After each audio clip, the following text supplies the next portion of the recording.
So let's go ahead and start with our start our closed session. And Madam Clerk, do we have any comments for closed session? Madam President, we do not have any public speakers prior to closed session.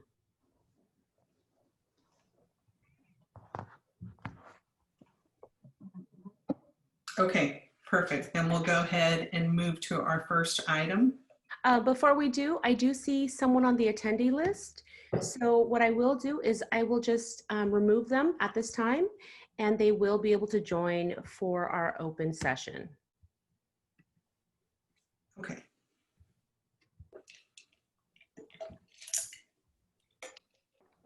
Okay, that's great. Then let's go ahead and move to our, and we'll bring this meeting into order at 5:05. Madam Vice President, do we have any public communication? Yes, we do, Madam President. We have Jennifer Shanoski and we have Chris Weidenbach.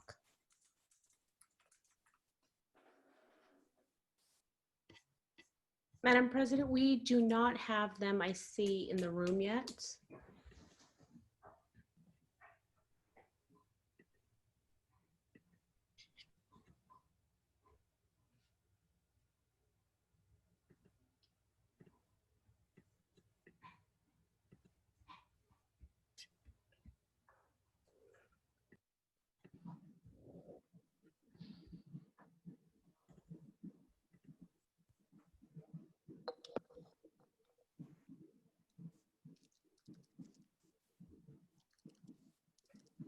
Are they logged in at all? Chris Weidenbach is now in as a panelist, I believe.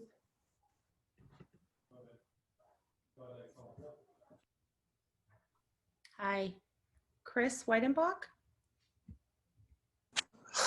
Hello, everyone. I'm so sorry. I just managed to get logged in. I got some multiple Zoom going on.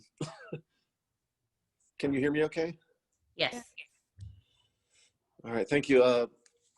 I just want to say really briefly, I'm not sure how many people are aware that some really quality work has been going on during the summer. And our former chancellor approved a very important request from one of the groups doing this important work. That's the group that calls ourselves Black Minds Matter at Peralta. And we made a request that as the board decided to phase out the Alameda County Sheriff's Office as our security option at, I believe, 3 colleges and the district headquarters,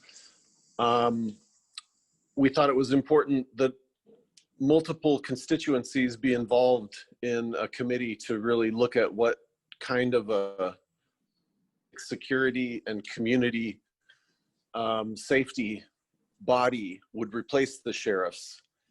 Dr. Stroud gave that idea her blessings before she left, and we've had productive meetings with Lee Sada, and I just wanted to make sure that the members of the board and anyone else attending today, that you've heard a little bit about this.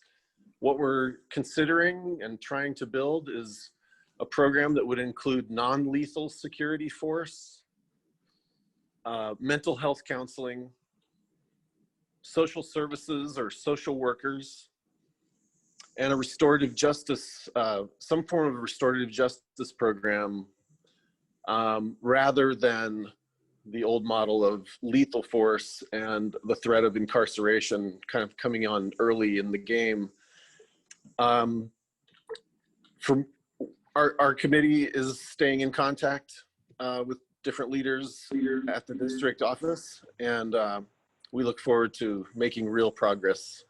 Thank you very much. Thank you, Chris.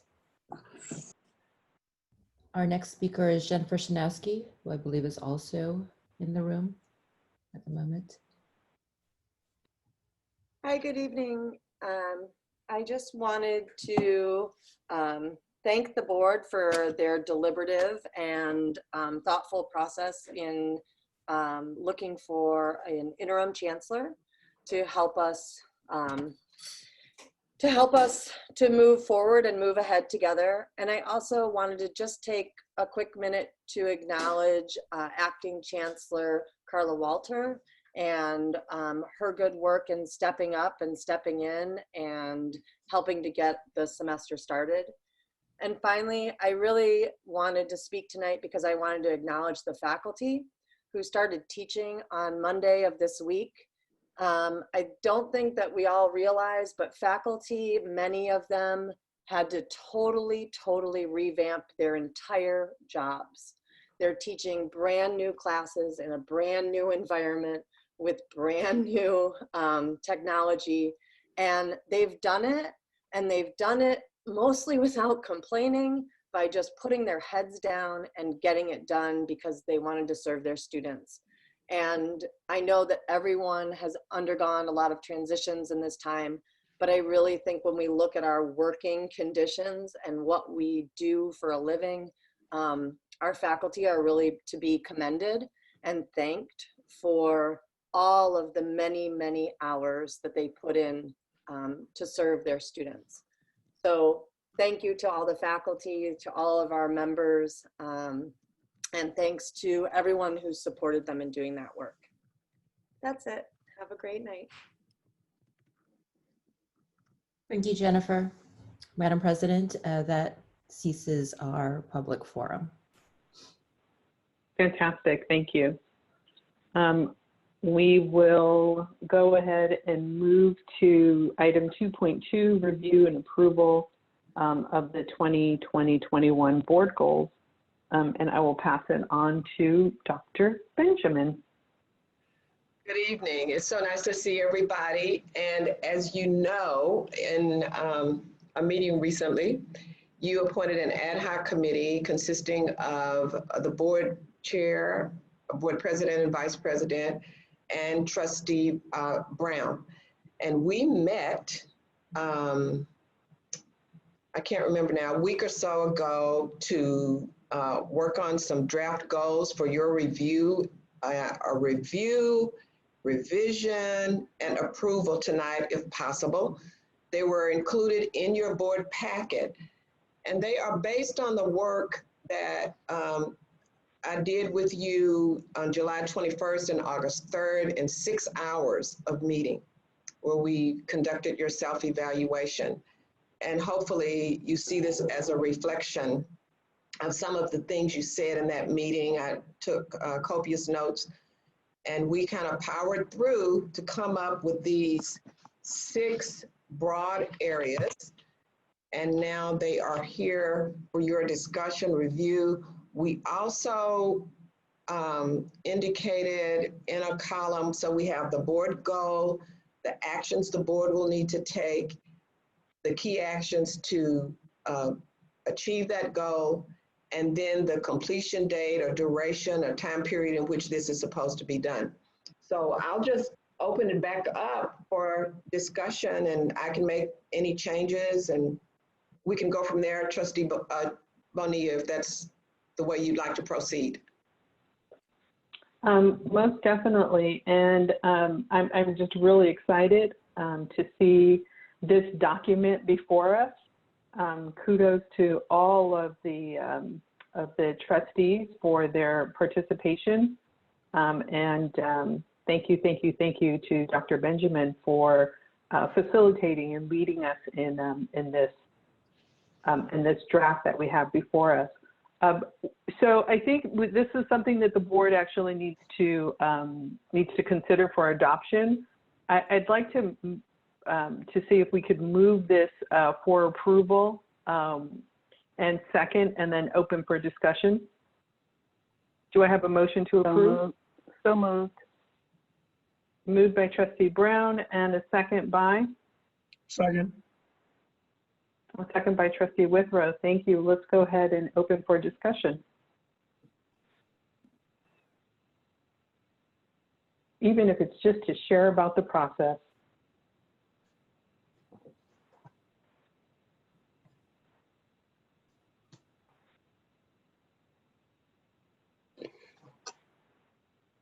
Trustee Withrow. Just a question. You've got dates and times and goals and that sort of thing, which I really appreciate. As an organization, I don't think you're going to get anywhere unless you do have that. Now, do we have a system whereby we're going to show on each calendar throughout the year those goals that are going to be discussed and reviewed and monitored on a particular board meeting? Yes, once you approve your goals, then we'll be working on how these will be implemented. Some of them will need to come through the Chancellor's office. Some of them have to be initiated by you. There's going to be a plan for completing these by these times that are indicated. Thank you for that. Trustee Reese, or I'm sorry, Trustee Withrow, do you have a follow-up? Well, not only is it, I can see the goals and whatever, and which I really, again, appreciate, but when we put out an annual calendar of meetings, are we going to have on that annual calendar each of these items where it applies for a particular date? That's what we're discussing, and Dr. Walter and I are going to meet to try to work up such a calendar or incorporate into the calendar you already have. Okay. And then some of this where you're involved in the sixth one with things you need to do, there may need to be some special meetings to get those done. And Trustee Bonilla and I have talked about that as well and how those could be scheduled. Thank you. Right. But hopefully at your next meeting, there will be something for you to see as a response to what you approved tonight. I'll just add that this was a very thoughtful, deliberate, and long but necessary process because, as everybody knows, we did our evaluation retreat as well as drafting the board goals. And what we discovered and what we kind of unveiled during conversation at the self-evaluation really also helped kind of drive commonality in terms of what our priorities are, even though we have differing perspectives. So I just wanted to say that that process was really thoughtful, and I'm glad that we had done it.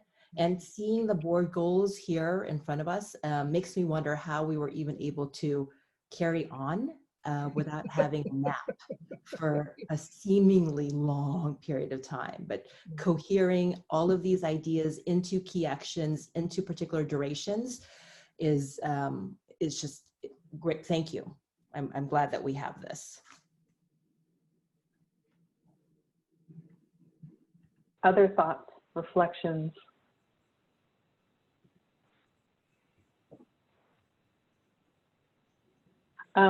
If I may take the privilege, Dr. Benjamin, and also we will be making this publicly available either through I believe our board goals will show up on our website in a very public place. Is that correct? Yes, yes. If you're asking me, okay. I'll work with Carla. I mean, I'm saying that would be that would be that would be an appropriate thing to the, do, to make those, the boards put those up for people to see, for all to see. That's right. And this also plays a key role in our, as part of our next discussion that we'll get into, which is our interim search for the chancellor. So, okay, I'd love to hear some feedback from the other trustees, but if you're all so set and agreeable that we have done our due diligence, we've spent quite a bit of time discussing, and I want to thank the team, there's a right acronym for your team, Dr. Benjamin. HSV. HSB. I'm sorry, HSB? Yes. Yes, you and the HSB team, but I'll just say Cindy Miles and Debbie DeThomas, thank you so much. This was a very fruitful process for all of us. So with that, if there's no more discussion, we'll go ahead and enter into roll call vote.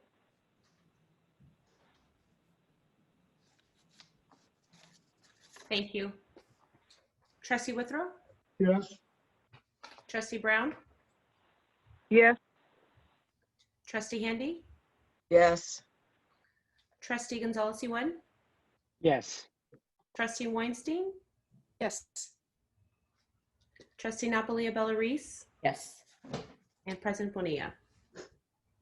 Yes. Thank you. Motion carries. Fantastic. I will now move us into our next item, which is consider approval of the position announcement for interim chancellor. And again, I will turn it over to Dr. Benjamin. Yes, thank you very, very much. I am pleased to report that we had our first meeting of the search committee today. And I did send you a one-way communication this week introducing the rest of the team for the search, and they're with us tonight, and you will be hearing from both of them. Dr. Debbie DeThomas, who's retired president from Barstow Community College, and before that, she spent many years in the Riverside District, and Dr. Cindy Miles, who's a retired president of Grossmont. Sorry about that, Cindy. Chancellor, served 10 or 11 years as chancellor there of the Grossmont-Cuyamaca District, and prior to that, worked in Florida at the Miami-Dade Community College. So between us, we have more experience as CEOs than we want to tell. We, I think, had a really good meeting today. You have a group of people on this search committee who are really concerned about this district, really concerned about the position of chancellor, are really, I think, we would say all in terms of giving their support and putting in the work to make a really, really good selection. So we are very, very pleased to be working with them. And new to all of them on the committee today was the fact that there would be board members participating. And so it was very good to have board members there. Trustee Bonilla gave a charge to the committee. But after that charge, we told them there was no rank in the room. Every member there is to be equally engaged in the process. And I want to thank Chanel Whitaker, your interim vice chancellor for human resources, for the really good job she did on the training in preparing people for participation in the process. So I think we had a really, really good meeting. So tonight, I'm updating you on that, and then we still need to get the committee members named. We have 3 slots for committee members, and from you, we received 4 nominations, and I'm trying to pull them up, so just give me a second. Yes. Joyce Guy, who's the executive director of the West Oakland Job Resource Center. Spencer Staggers Elmore, who is, I am not sure, ASMC, I don't know what that stands for. Can somebody help me? Associate Students, Merritt College. Okay, he's one of our students. One of your students. You see my pronouns. No, actually, he's a former student. He just graduated and he is starting at Cal. So Okay. he'll be as a commit, because none of our current students have student government experience, actually, because they came in during COVID time. So Okay. we wanted to have someone who was accustomed to the process to also be involved.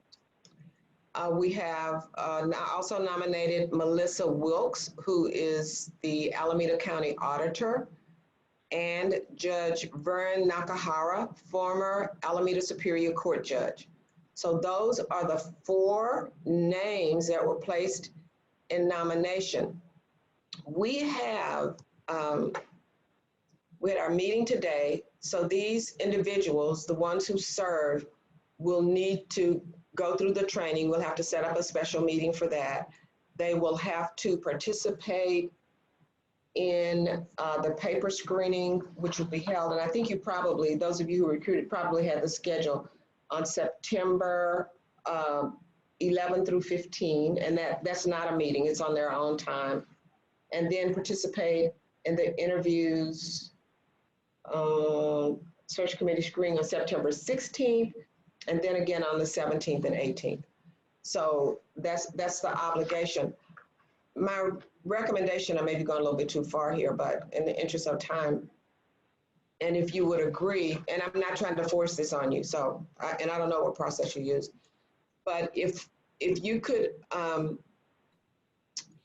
maybe, if you don't have any objections to any of the 4, if we could just contact them to see what their availability is, and the ones who can work, because sometimes it's really hard for community members to make their schedules work with the way we do our work. We spent about 30 minutes today trying to get ours right with the people in the room. So if we can just do a little investigation, unless you have objections to any of these. Trustee Bonilla, if that works for you. It does. I don't have any objections, but I definitely want to hear from the trustees. Trustee Handy? Yes. Okay, unfortunately, I missed, after submitting the 1 name, I missed the time to talk to some other people in the community, but I did speak with the president of the Black Chamber, and they did have some local community members who might consider, but I was told that we had met a deadline. So I think that it's really important that we do have someone representing the minority community as well. And I'm not hearing that, I'm not seeing that. And that's something that will be a huge problem. To be honest, I thought that someone who was working for the district, that was being paid by the district, would also be contacting these community members. So I was really concerned that we had no outreach that came from the district about this. So if I'd known that it was all solely on up to us, and I missed that point, if it's on me, it's on me, I would have asked some other community members for some ideas.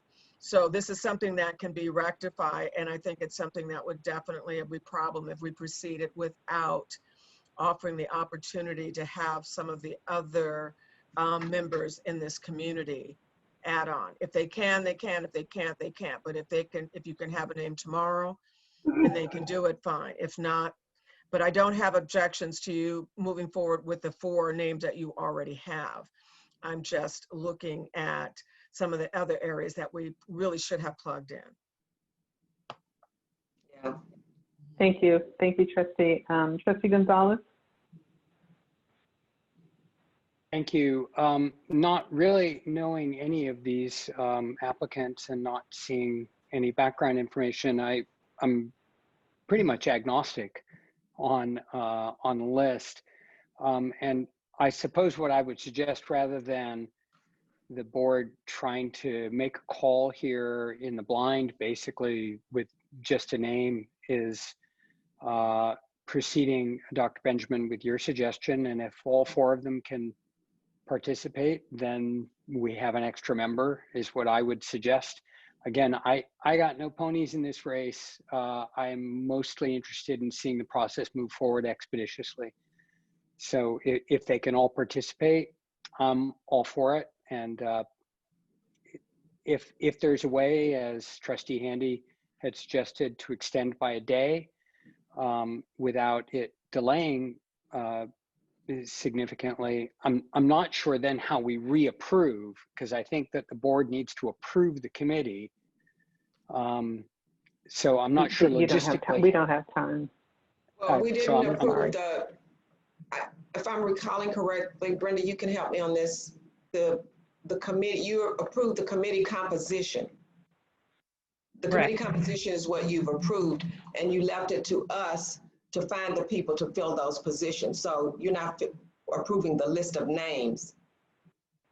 So again, then if right now, if it's a group of 4, which is one beyond Yes. what we had said, that's not so out of bounds. If we extend by a day and then we end up with 6 or 8 or something like that, then we need some vehicle, some mechanism to actually make a decision. And I'm not quite sure how to do that. Oh, that's what you meant. I'm sorry. Is what I'm suggesting. So if in fact there is a way of doing that to do greater outreach, I certainly would encourage that, provided that it doesn't slow us down or stop us Okay. from moving forward.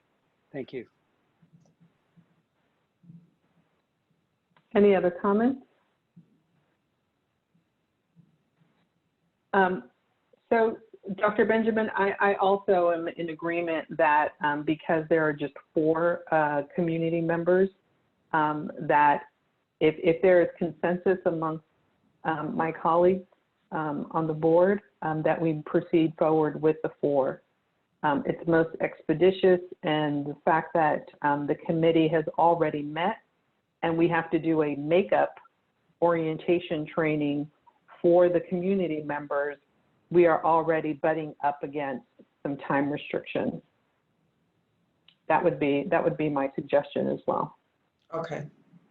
Didn't you just say that you have to? Trustee Handy? Yeah, didn't you just say that you have to do an orientation with those 4 committee members? Yes. Yeah, Well, so that has yes. to take place anyway. That has to take place. Exactly. They have to go through what the rest of the members went through today. Right, but are you saying that the names that you just gave us, did they go through it already or they have not? No, because you hadn't seen them No. yet. Right, that's what I'm saying. So it's not going to make any difference if she has a name for tomorrow. That person would go through just as the other 4.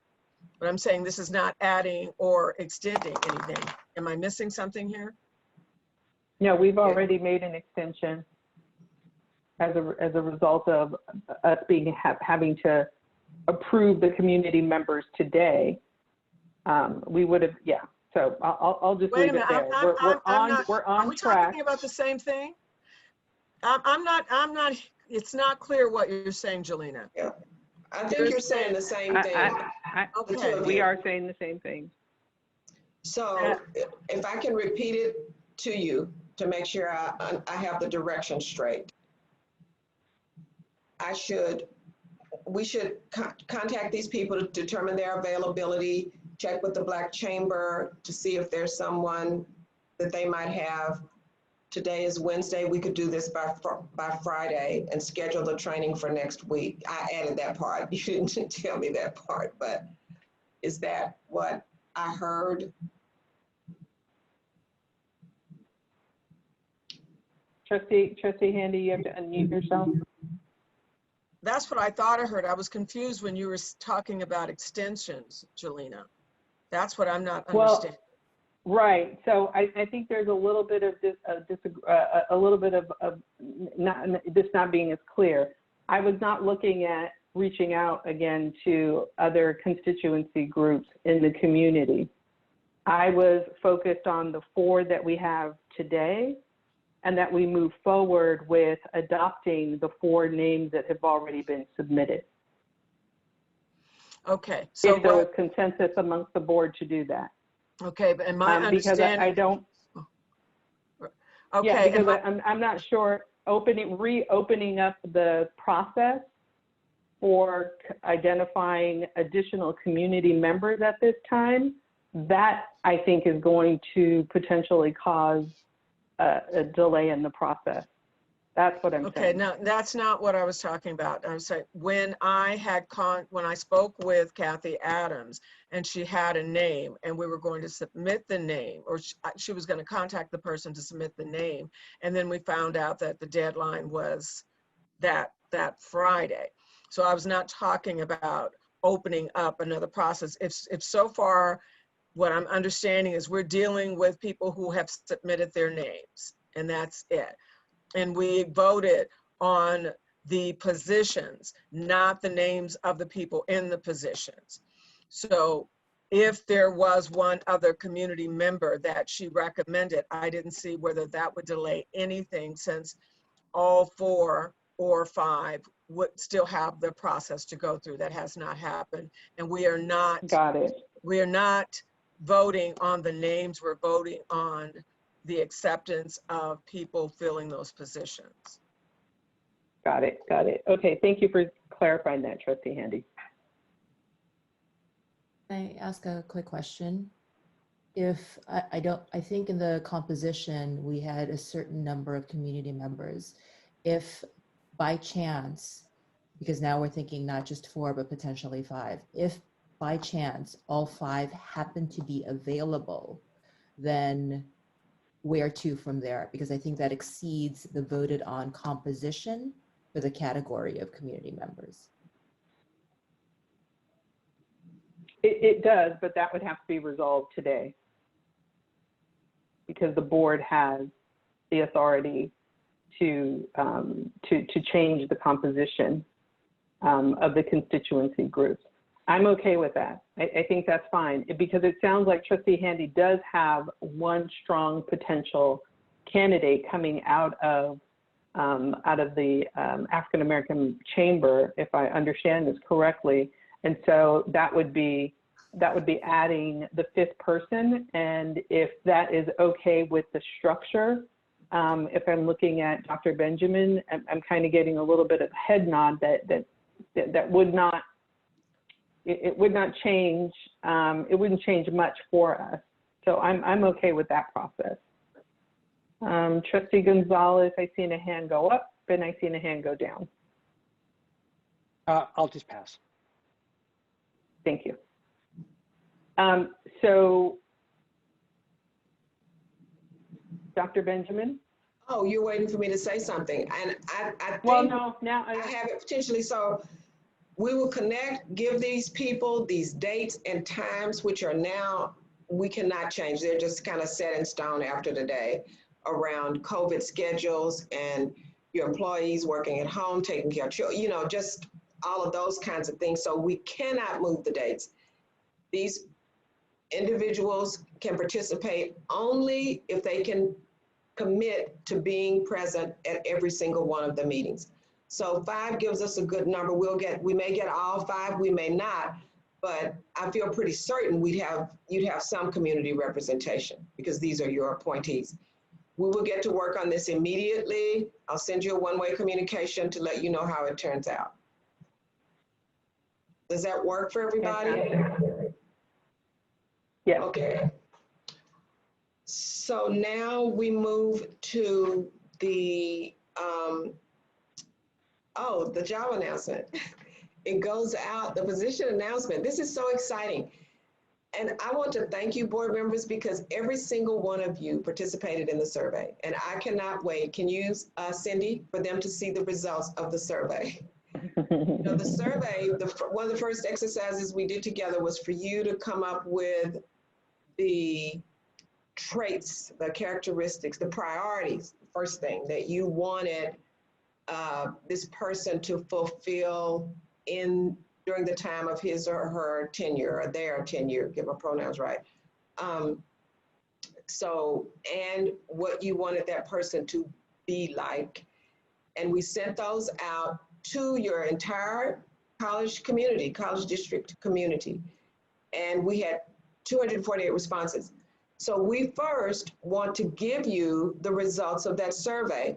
And the results will be placed on the search website tomorrow, and we can send you attachments tonight if you want them before tomorrow. It'll probably be up there tonight. But this may be something you want to study, just to look at some of the comments people made, and it's all in the report. So Dr. Miles and Dr. Thomas will go through those with you, followed by a review of the position announcement, which is the item that's on your agenda tonight for approval. So just do your raise hand feature. You may have comments or questions about this. We want to move through it expeditiously because we did tell you this would be 90 minutes.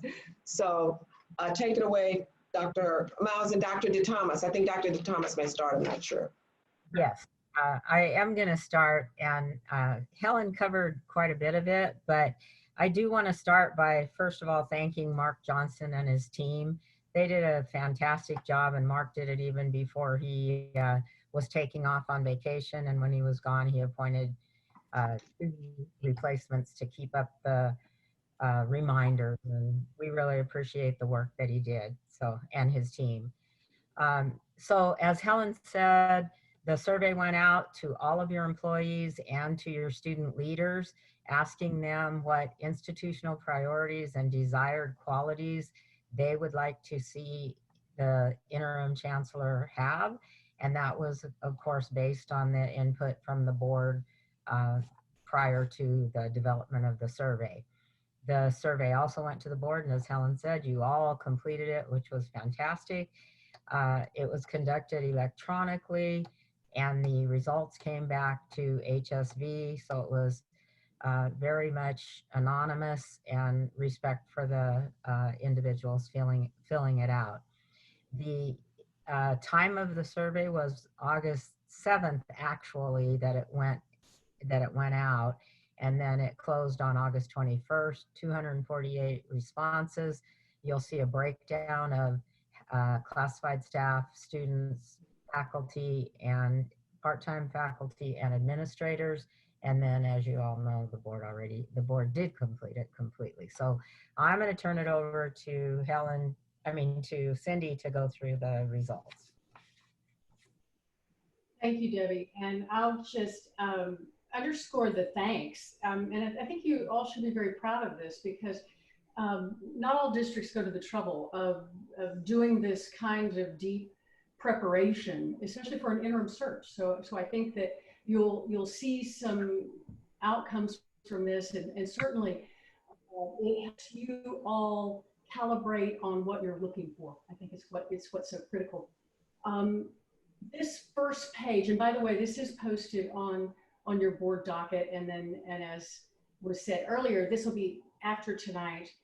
With your approval, we'll be posting all of these documents on the public website about the interim search.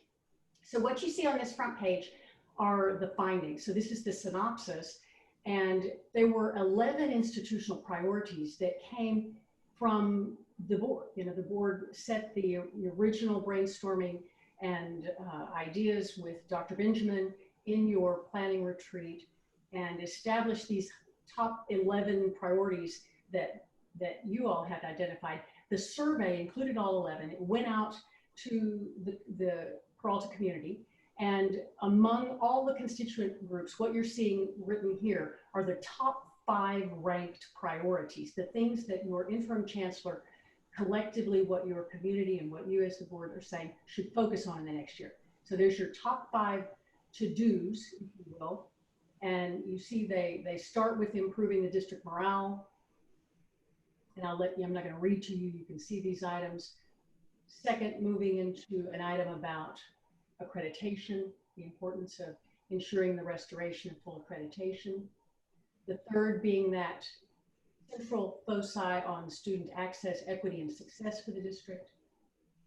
Then a primary focus on fiscal reforms, maintaining fiscal stability for the district. And then finally, the 5th is managing the district's response to COVID-19. And when we get into the announcement, you're going to see some language. These were reviewed by the steering committee the search committee just earlier today, as Dr. Benjamin was saying, and you'll see some slight amendments in some of these that we're recommending for the announcement. You can scroll down just a little bit, Brenda. We'll look at the top 5 qualities that emerged from the survey. And then in just a minute, so I'm giving you the punchline, and then I'm going to walk you through the breakdown by constituent groups, so you can see the kind of alignment and consensus that we were really happy to see come out of the survey. So what you see here are what you and the community, your college community, have said are the top 5, not all, but the top 5 qualities that you're seeking for the interim chancellor. Values, those ethical principles that you see. Strong skills as it relates to selecting, managing, delegating, evaluating staff for the work of the district. that commitment to collective bargaining and participatory governance, very high communication skills, and then one focused on efforts that you have around construction and bond financing. Okay, so that's what emerged. So let's scroll down and kind of see how we got here. We go to the next page. Oops, I forgot about this part. When this went out to the public, they were invited to, if they're looking at these priorities that were put before them, and if they happen to not see what they think are most important for the interim chancellor to focus on, or they didn't see what they thought were their top qualities, then they were invited to put open-ended responses. So we did a content analysis on those open-ended responses, aggregated the themes, and our assessment is that there were not particularly new items, new priorities or qualities, but rather a lot of responses, I wouldn't say a lot, but some responses that would help clarify or amplify or support those other, those key priorities and qualities. And so, but it would be important, we would recommend you're paying attention to these, what might be sub-themes that give a little bit more detail about what you'd be looking for in terms of priorities. And I'll let you look through these. The creating a positive climate, trust, unifying, you see that in that item, that number one institutional priority about improving district morale. So this might be an amplification of that, for example. Just as the focusing on clear expectations and accountability can be seen to be an amplification of quality that you saw in the quality number two, the strong skills in recruiting and appointing, managing, evaluating staff. So that would be the case with each of these. Some of these get a little bit more into the hows that might undergird some of the priorities and qualities. Same thing on the qualities, this equity-minded leadership, sound judgment, understanding and appreciation of the community served by Peralta. So some might want to make sure that was very clear. Ability to facilitate difficult conversations, especially several responses were about race, power, and privilege. And you're going to see that in what emerged from the search committee's discussion today. Ability to lead beyond the current crises and strengthen the district in advance of a permanent chancellor. So those are your key findings. So I want to ask Brenda to scroll to the next page so you can see who said what. So this one, maybe we'll just look at the chart. Scroll on down just a little bit. So we said there were 248 folks who responded, and you see the breakdown by constituent group. So 74 classified staff. We had 4 student leaders, and that's why I do think, not as many perhaps as you may have wanted, but we do have 2 wonderful student representatives on the search committee who were very contributory today. Classified staff 74, full-time faculty 90, part-time faculty 57, and 23 administrators. In terms of looking at a response rate, it's a little bit hard to identify because of the numbers, it's a moving target with how many, but I have a number that suggests you have approximately 860 full-time employees in the district. So if you look just at the full-time employee responses, the classified staff, the full-time faculty, and the administrators, those add up to 187 folks. So that would be an approximate 22% response rate among full-time employees, roughly, which is very good for this kind of survey. And we would say, especially in times like this, the time of year, as well as the madness of what COVID and what everyone is dealing with in their personal lives. So that's who responded. And then if we go to the next page, you'll begin to see the exact breakdowns by constituent group. If you stop right there, I want folks to be able to see the headers. So the left-hand column, the priorities. So as I mentioned, there's 11 items that were put forward to be considered for ranking. And what you see is the overall ranking in this second column. So that was that's the order that you see of the top 5 on the front page. And then, but you see the breakdown by student leaders, by classified staff, full-time, part-time faculty, administrators, and then in the far right-hand corner column, which was analyzed separately, were the board's responses. So you can see that as a comparative to the overall ranking. what we find validating about this, and I would hope that you would share our joy at this outcome, is that there's great consensus among all across the constituent groups on what they may not be exactly in the same rank order, but the top 5 are within the top 3 that each group, excuse me, because we asked respondents to identify their top 3, and that's what you see highlighted. The top 3 for every constituent group are within the top 5 overall. Did I say that confusingly enough? The only exception to that is the number 2 ranking under full-time faculty. And we'll scroll down just a little bit, if you will, so we can pick that up and see what that item is. It'll show up in bold right down here. You see it coming up. The second place ranking in terms of importance for full-time faculty was this model of commitment to participatory governance at the district level. And you see that it was ranked number 8 out of 11 overall. And then you see the ranking for the other constituent groups. What we talked about in the search committee meeting today is that when we go to the next category of desired qualities, you'll see an item which is a commitment to collective bargaining and participatory governance processes, which very much parallels this action that's asked for.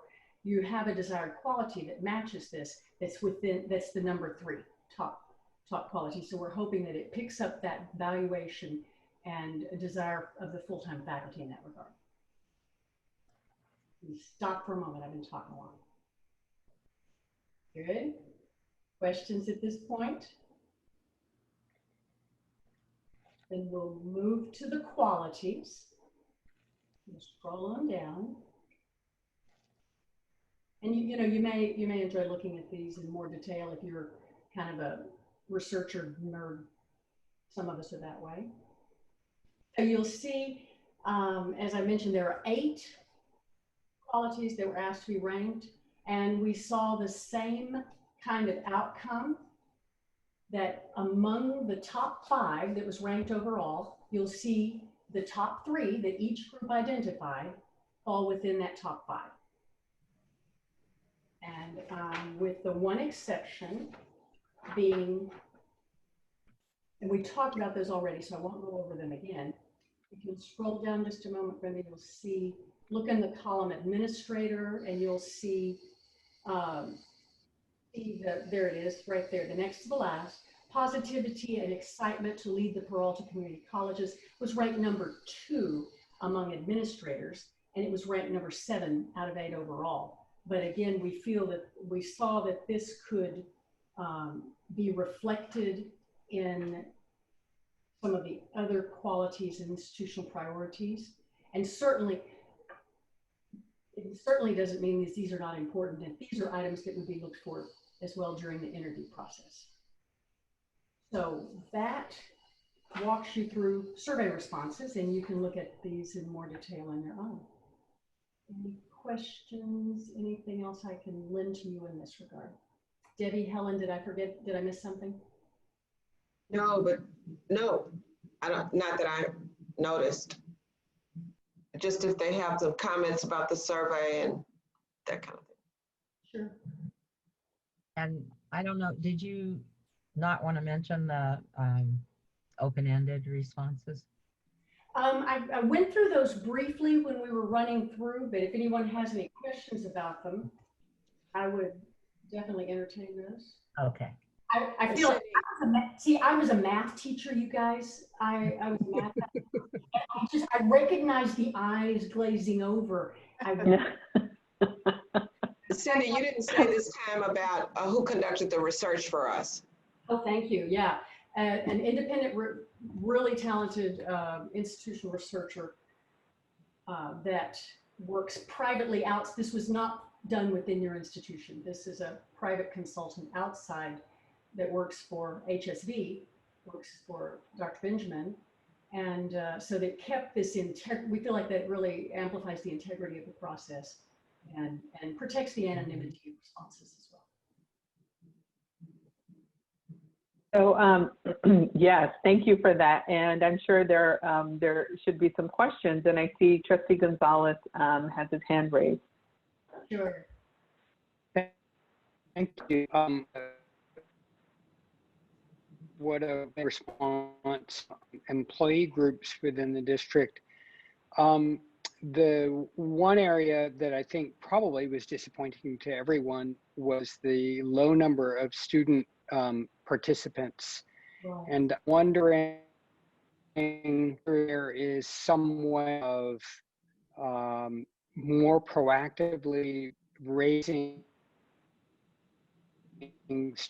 I know we've got student participants, but what are your thoughts on why it wasn't as satisfactory as probably most of us want, and what we might do to ensure that that vote Yeah, we didn't hear all of what you said, but We're missing, yeah.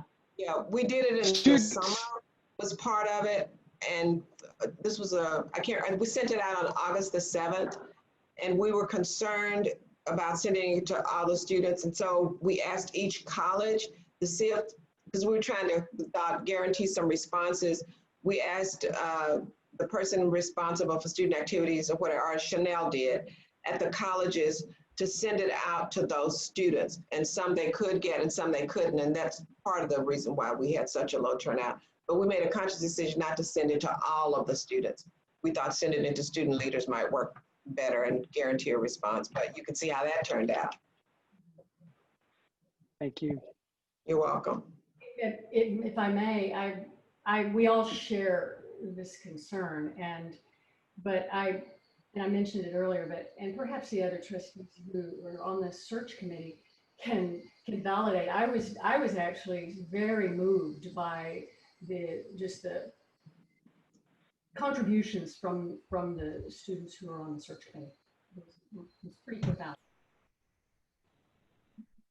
Thank you. you. I think Definitely. when you get to the permanent search and it's during the school year, I think the chances are much, much, much better of having more student participation. But again, we send it to all students. And normally we would also conduct forums with the students to get feedback. In a permanent. Right. Okay. So. Other questions? I didn't see it, right? Okay. Okay, we can keep going. We ready to look at the draft announcement? Yeah.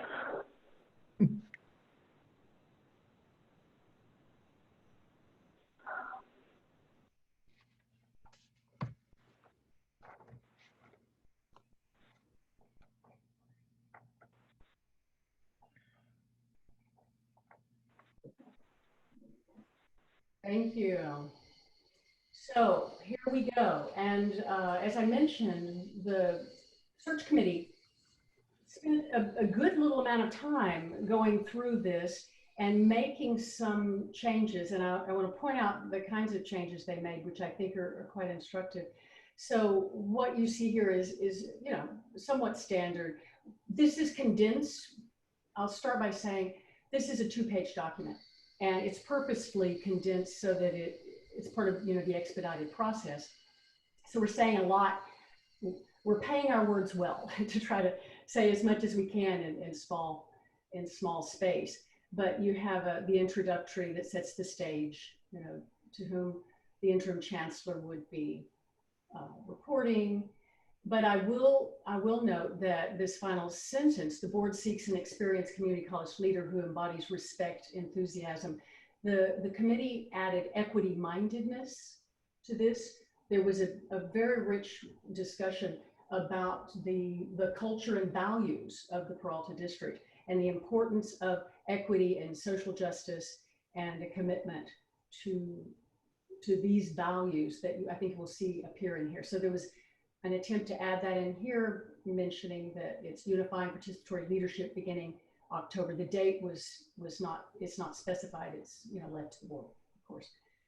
Then a paragraph of introduction around the district, again, trying to say something saying a whole lot about a lot in one little paragraph with a reference to the web for further information about the district. And then we can scroll down. Very brief introduction to the position. And then you see these institutional priorities and qualities.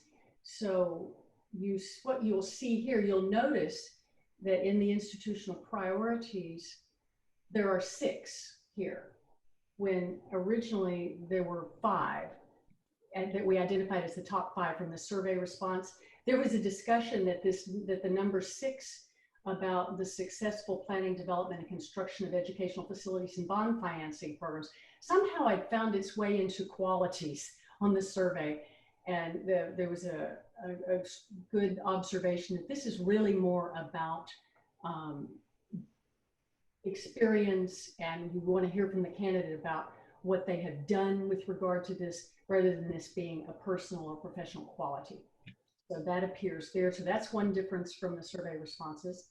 And then if you'll scroll down just a little bit more, Brenda, we'll see all the 5 qualities. And number 5 is new. It's new to the survey, new from the survey. And this is the one that I think came out of I keep calling it a rich discussion, but I think it was. The commitment to social justice, advocacy, civic development, and engagement of social reform. There was an item on the survey that spoke to this, but it wasn't as, I would say that maybe it wasn't as pointed as this. And so perhaps that's why it didn't rank as high or resonate as much, because there was very clear resonance across the committee for the importance of placing this among the top 5 qualities that you would be seeking. So you see that added item. Scroll down and you'll see that looks good. Minimum qualifications and preferred qualifications. A healthy discussion here with the notion of trying to keep the minimum qualifications broad enough so that you can get a broad net, but then making it clear through the preferred qualifications of what would you think would serve the district best. So you see the master's degree as a minimum qualification, but the doctorate preferred. You see the minimum of 5 years as a successful senior administrator, but 3 to 5 years consecutive experience as a successful senior administrator, meaning someone who hasn't done 1 year here and 1 year here and 1 year here, looking for that continuity of sustained leadership, the community college CEO experience, experience reporting to a board, and experience in a multi-college district were all seen as important. Then maybe we just go through it all and see if anybody has questions. We can scroll it. This language that you're seeing here is standard language from your search documents that we got from HR. They're important. And then the application process. So it would be done online through your people admin program. And we would ask the candidates, we're recommending asking the candidates to provide a cover letter of no more than 5 pages, so that they have to be thoughtful and very succinct in responding to how they're prepared to meet the 6 institutional priorities that you saw on the front, the 5 qualities, and then the minimum and preferred qualifications that were listed above. And then a standard resume and reference list specifying 5 professional references that include at least one of those listed, the trustees, administrators. So that's the document for your consideration. Dr. Benjamin, Dr. Thomas, anything else on these or entertain questions? Yeah, let's go back up to the minimum quals. We want to do that first, and the preferred qualifications. We had a lot of discussion, as Cindy pointed out, about this section. And we'd like your response to, especially in the amount of experience in the minimums, and then the executive experience. The committee, they were really concerned about stability. and about a person coming in, having stayed in one job for a while. You might say 5 years of administrative experience, but was that how many different jobs or how many different colleges? They were interested in consecutive experience. And we ended up putting that in preferred qualifications. We just want you to be aware of that because it may be something you are interested in as well.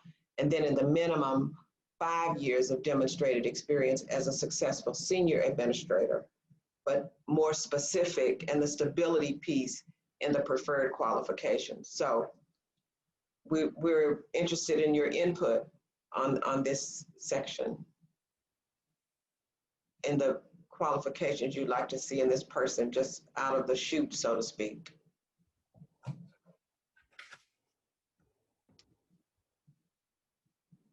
You can either raise your hand. I have Trustee Handy in the queue.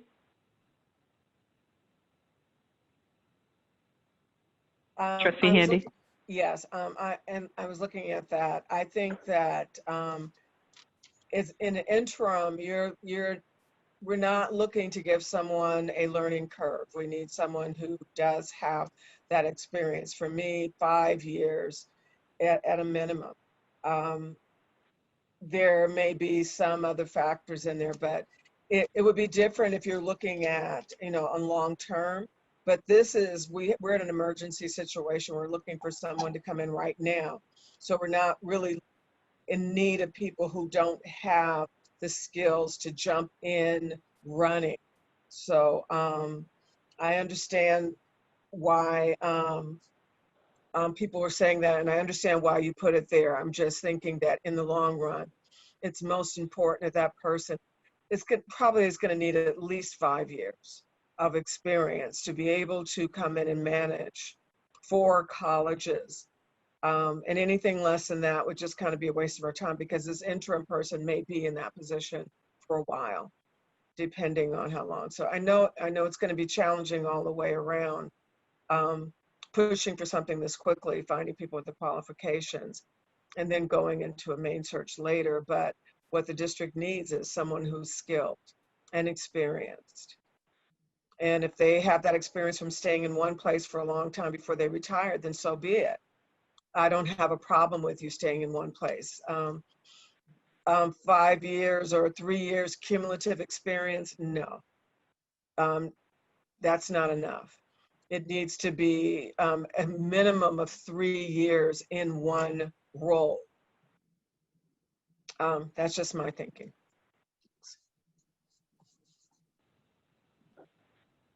Thank you, Trustee Handy. Any other thoughts about that?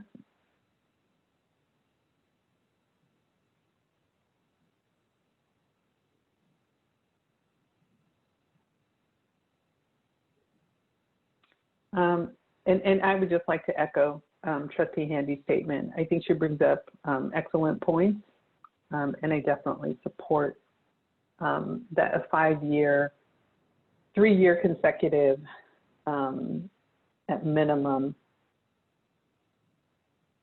is definitely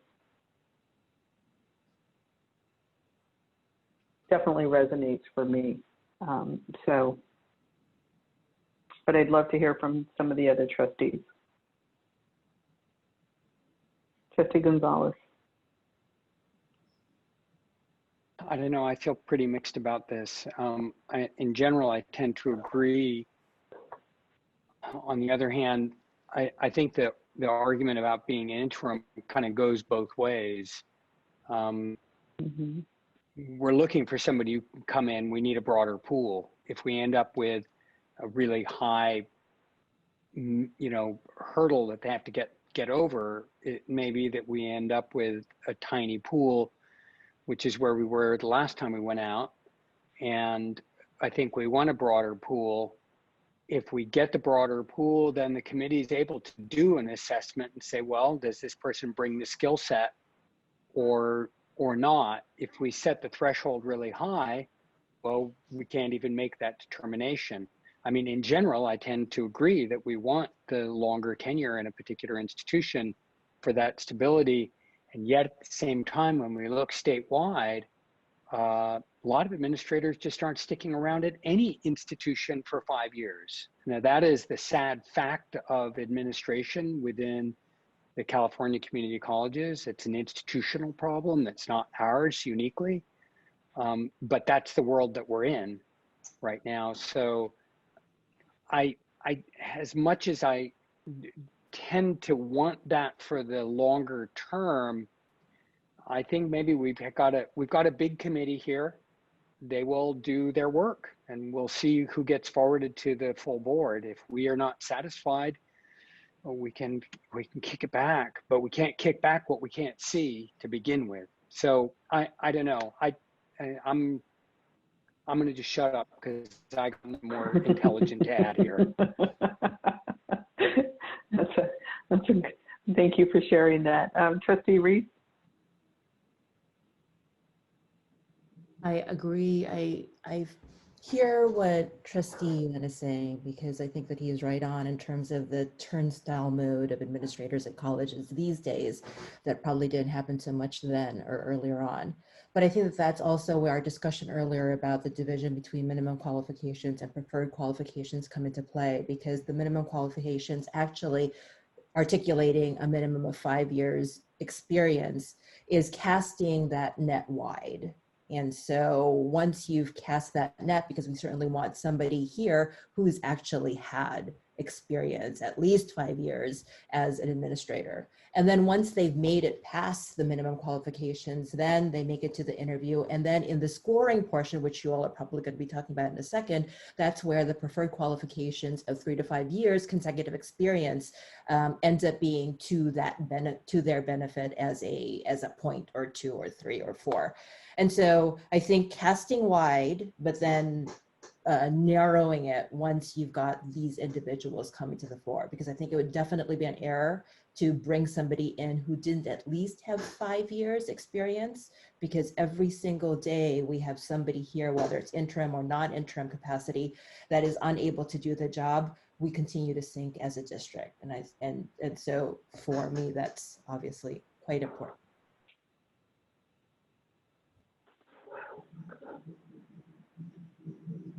Thank you for sharing that.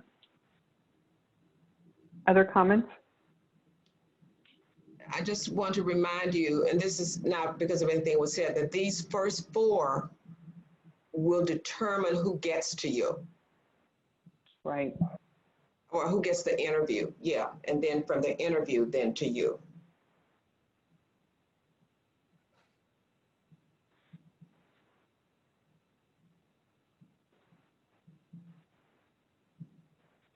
If we don't have any other comments on this area, it looks like we are okay with how you have this structure. We do have Trustee Withrow that has a question. Oh, great. Thank you. Trustee Withrow? Just a comment. I agree with Trustee Yuen and Trustee Reese here. It would seem to me that there's a concern about the size of the package you're going to get. And if you put your constraints too high, we may not get many. And we may end up going through the process and having to go back out again a multitude of times.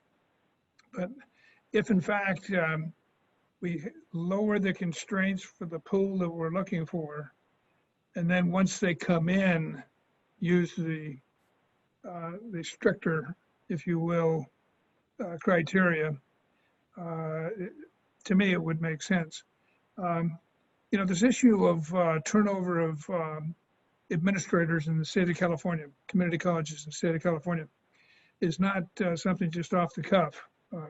UC Davis has had a long-term focus and research on the turnover of especially CEOs. One of the workshops that we attended indicated that the CEOs, the average was 3.25 years, but the bulk of the numbers, if you will, were right at 2 years. In other words, there were the senior executives in the administration of California community colleges turned over at the 2-year mark. And so it was again, and it was again brought up by both Trustee Yuen and Trustee Reese. Why not get a bigger pool and then invoke the more desirable criteria on the pool? That's all. Yeah. Thank you. Thank you for sharing that. What I'll add here is that because we're very limited, our pool's going to be limited because the job starts October 1, not at the beginning of a semester or beginning of the academic year. So we won't, that limits, because very few people will leave a job they have already in the middle of a year.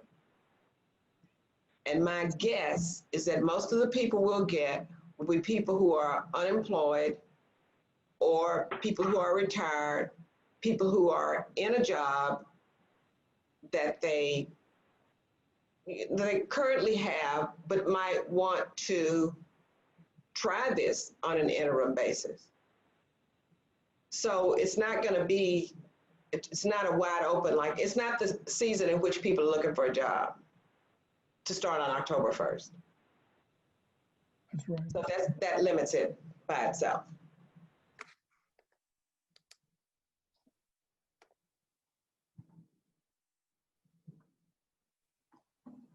I just wanted to point that out so that we're all in the same reality here. But we still Exactly. think the candidates. And so Right. And I think into that point, Dr. Benjamin, it makes much more sense to ensure that we are kind of, as Trustee Reese said, casting that wider net, as wide as we can, and then using our other criteria to narrow down the selection process. So thank you for sharing that. You're welcome. So do we want to move to the priorities now and the qualities? Yes. Trustee Weinstein, did you have a question? Sorry. Yes, actually I did. I assume when it says preferred qualifications, that's what it means, preferred qualifications. That's what you're going after. But if you happen to come across somebody who's extraordinary and does not have a PhD, let's say, has a master's or however, you'll still consider that person. Is that correct? That's correct. The minimum, you meet the minimums, you get in. Yeah, okay. That's fine, thank you. Yeah, and that's ed code.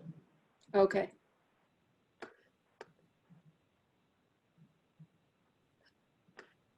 Okay. Are there any other? I'm sorry, and it's just that it's harder for me to see, and I get it. I keep scrolling up and down to see if I can see hands come up. So we want to go and to I don't see. Yes. Priorities. Yes. Thank you. Whoever's doing the scrolling, we need to go up or down. I don't know which way it is. Yeah. So these were those top 5 that you saw. And for the paper screening, each applicant will need to write to these to show what he or she is capable of doing these things, because you're saying these are the things you want done. We still have the other 5 or 6, which we can still use in questioning. You can use, there are lots of layers, and we can't get everything done in the first round of paper screening. So if you have any comments about these institutional priorities, if these are okay, you're okay with these as they are, if you want to change anything. Well, so just, I mean, these are our institutional priorities, right? Yes. That we adopted just a few minutes ago. They are. And then we just had the staff to chime in, the employees, and they pretty much agreed with you. That's what Cindy went over earlier. That's right. This looks good. And are there any comments from trustees?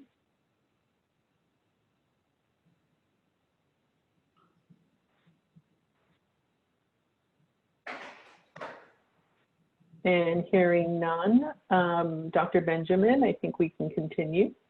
And the last one is the desired qualities, if you could put those full screen. I just want to make a recommendation here, if you don't mind, because it's just occurring. On number 5, would you be open to making that proven commitment to social justice, advocacy, et cetera? Yeah. It's different from a commitment, and because it was so strong with the committee today. Just so That's that a good the idea. applicants can see that this is something about which the district is very serious. Mhm. Yeah, Right. demonstrated commitment, proven commitment. Yeah. Great. Okay. Mhm. Sounds like you have consensus on that. Okay, thank you.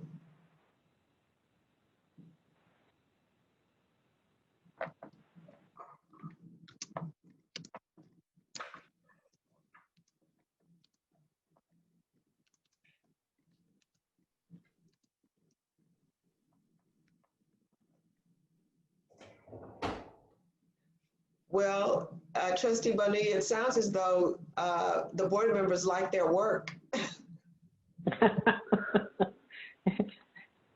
That appears to be the case, yes. Yeah. Fantastic. Trustee Gonzalez, do you have a comment? Is it possible also, maybe this is ed code, on the minimum quals, the number 3, is it possible to insert demonstrated Oh, definitely. understanding of sensitivity to, instead of just understanding? Yes, yes, we need it in both places. Sorry. Great That catch. would be really fabulous, I think. Yes, So you don't I just agree. get words. Wholeheartedly, yes. I hope Donald is watching. This will make him happy.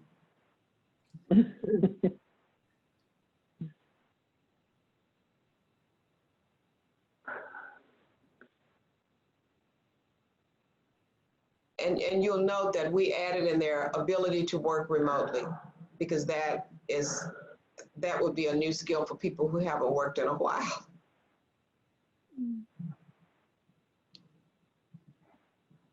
As a That's minimum. right. So are those two are it? And are we, I'm sorry, do we need a motion to approve this? And so can I have a motion to approve? So moved. Second. It's been moved and properly seconded by Trustee Gonzalez Yuen, and the motion was, I believe, by Trustee Withrow. Fantastic. And if we can do roll call, that would be great. Thank you, Trustee Withrow. Yes. Trustee Brown. Yes. Thank you. Trustee Handy. Yes. Trustee Gonzalez Yuen. Yes. Trustee Weinstein. Yes. Trustee Napolia Bella-Reese. Yes. And President Bonilla. Yes. Thank you. Motion carries. Fantastic. Fantastic. Dr. Benjamin, I believe that is the last item on our agenda. Yes, ma'am. Do you have any parting thoughts? I think you guys are great. I want to thank you very much for your participation tonight, and along the way, I met I think I knew David Johnson. I met him today, your new president at Merritt, and I've known Angelica for a while, and I'm just so glad to see both of them tonight. I'm sorry, I don't think I know the one at Alameda, but we enjoyed working with the committee. I made some promises to you, like tonight, I want to make sure I follow up appropriately. This announcement will be on the website tonight. We'll make sure all the committee members get it. We are actively recruiting for this position. I promised you updates as to how we move along. We have to keep this as confidential as possible. We did lots of talking today to the committee about confidentiality, so that's very, very important. And you will be kept along. You have 3 board members on the committee, but you're gonna be kept abreast of what's happening. And if you can honor that confidentiality as well, if you have any questions, give me a call or text me or email me if you're not on the committee. So thank you very much. It's a pleasure. Can I just ask one question before we all depart? Going back an hour ago, the committee members, are we, the individuals who nominated them, going to be contacting them, or is somebody at the district going to be contacting them? Somebody at the district. Right, so we're done with our portion. You're done. We're not giving you any more work, but I will let you know. I will let you know what happened. Great. Fabulous. As soon as we get things final, you will know. Okay, that's fantastic. Thank you, everyone. This meeting is adjourned, and everyone enjoy the rest of your evening.